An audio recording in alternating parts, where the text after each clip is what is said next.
Hello everyone. I hope everyone is doing well. நான் உங்க கவிதா. இன்னைக்கு நாம என்ன பார்க்க போறோம் அப்படின்னா, advantages and disadvantages of block based coding and direct coding இதை பற்றி தான் நம்ம பார்க்க போகிறோம். And advantages of block based coding அப்படின்னு சொல்லிட்டு பார்த்தோன்னா, கிட்ஸ் வந்து இதில் இமேஜ் ஃபார்மேட்டில் இருக்கும் அண்ட் தென் அனிமேஷன்ஸாக இருக்கும். கிட்ஸ் வந்து ஈஸியாக அண்டர்ஸ்டாண்ட் பண்ணிப்பாங்க அண்ட் அவங்களுக்கு வந்து ரொம்ப எக்ஸைட்டிங்காகவும் இன்ட்ரெஸ்டிங்காகவும் இருக்கும். போரிங்காக ஃபீல் பண்ண மாட்டாங்க.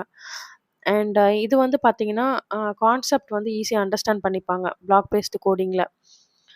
லூப்ஸ் எப்படி ஒர்க் ஆகும், ஃபங்க்ஷன்ஸ் எப்படி ஒர்க் ஆகும் அண்ட் கண்டிஷன்ஸ்லாம் எப்படி ஒர்க் ஆகும் அப்படின்னு சொல்லிட்டு அவங்க பிளாக் பேஸ்டு கோடிங்கில் டைரெக்டாக அவங்க எக்ஸாம்பிள்ஸ் பார்க்கறதுனால அவங்க ஈஸியாக அண்டர்ஸ்டாண்ட் பண்ணிப்பாங்க. இதான் பிளாக் பேஸ்ட் கோடிங்கோட அட்வான்டேஜஸ் அப்படின்னு சொல்லிட்டு சொல்வேன். அண்ட் இதனோட டிஸ்அட்வான்டேஜஸ் என்ன அப்படின்னு பார்த்தீங்கன்னா, டைரெக்டாக அவங்களுக்கு ஒரு வேரியபிள் க்ரியேட் பண்ணுறதுக்கு டேட்டா டைப்னா என்ன, அதனோட டேட்டா டைப்பில் இன்டீஜர்னா என்ன, ஸ்ட்ரிங்னா என்ன அண்ட் இந்த மாதிரி ஃப்ளோட்னா என்ன, அந்த மாதிரிலாம் அவங்களுக்கு டேட்டா டைப்ஸ் பற்றி பெரிய ஐடியா இருக்காது. அண்ட் கண்டிஷன்ஸ், லூப்ஸ் இதனோட சின்டெக்ஸ்லாம் எப்படி இருக்கும் அப்படின்னு சொல்லிட்டு டீப்பாக அண்டர்ஸ்டாண்ட் பண்ண மாட்டாங்க. அண்ட் இது வந்து ஏஜ் குரூப் பார்த்தீங்கன்னா 7, 8, 9 இந்த ஏஜ் குரூப்பில் இருக்கிறவங்களுக்கு இது வந்து பெஸ்ட் அப்படின்னு சொல்லிட்டு சொல்வேன். ஏன் அப்படின்னா, அவங்களுக்கு வந்து கான்செப்ட் பெருசாக அண்டர்ஸ்டாண்ட் பண்ணாலே அது பெரிய விஷயம்.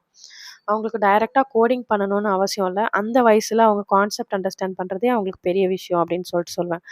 பட் ஏஜ் குரூப் ஃப்ரம் 10லேருந்து ஸ்டார்ட் ஆகுது, 10க்கு மேலே இருக்காங்க அப்படின்னா அவங்களுக்கு வந்து டைரக்ட் கோடிங் தான் பெஸ்ட் அப்படின்னு சொல்லிட்டு சொல்வேன்.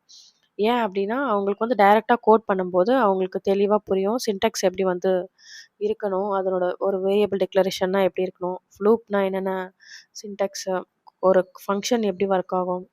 ஸோ இந்த மாதிரிலாம் அவங்களுக்கு வந்து புரியும். அந்த ஏஜில் அவங்களுக்கு கண்டிப்பாக புரியும். எப்படி அது ஒர்க் ஆகுது அப்படின்னு சொல்லிட்டு ஈஸியாக அண்டர்ஸ்டாண்ட் பண்ணுவாங்க. அவங்களுக்கு மைண்ட்லேயும் ஈஸியாக அது நிற்கும். அதனால் ஏஜ் குரூப் ஃப்ரம் 7, 8, 9 இவங்களுக்கு வந்து பிளாக் பேஸ்ட் கோடிங் பெஸ்ட் அப்படின்னு சொல்லிட்டு சொல்வேன். அண்ட் ஃப்ரம் ஏஜ் 10 வந்து டைரக்ட் கோடிங் பெஸ்ட்டுன்னு சொல்வேன். இது வந்து என்னோட எக்ஸ்பீரியன்ஸ் வச்சு நான் வந்து உங்களுக்கு சொல்கிறேன். இது வந்து உங்களுக்கு ஒத்து போச்சு, பேரண்ட்ஸ் உங்களுக்கு ஒத்து போச்சு அப்படின்னா நீங்கள் இதை கிட்ஸுக்கு ஃபாலோ பண்ணலாம். ஸோ பிளாக் பேஸ்டு கோடிங்லாம் நிறைய இருக்குது. ஸ்க்ராட்ச், ராப்ளெக்ஸ், மைன்கிராஃப்ட் இந்த மாதிரி நிறைய இருக்குது. இதில் வந்து பார்த்திங்கன்னா ஜஸ்ட் எல்லாத்துக்குமே ட்ராக் அண்ட் ட்ராப் ஆப்ஷன்ஸ் தான் இருக்கும். கிட்ஸுக்கு வந்து இது ஈஸியாக இருக்கும் அண்ட் ஈஸியாக பண்ணுவாங்க.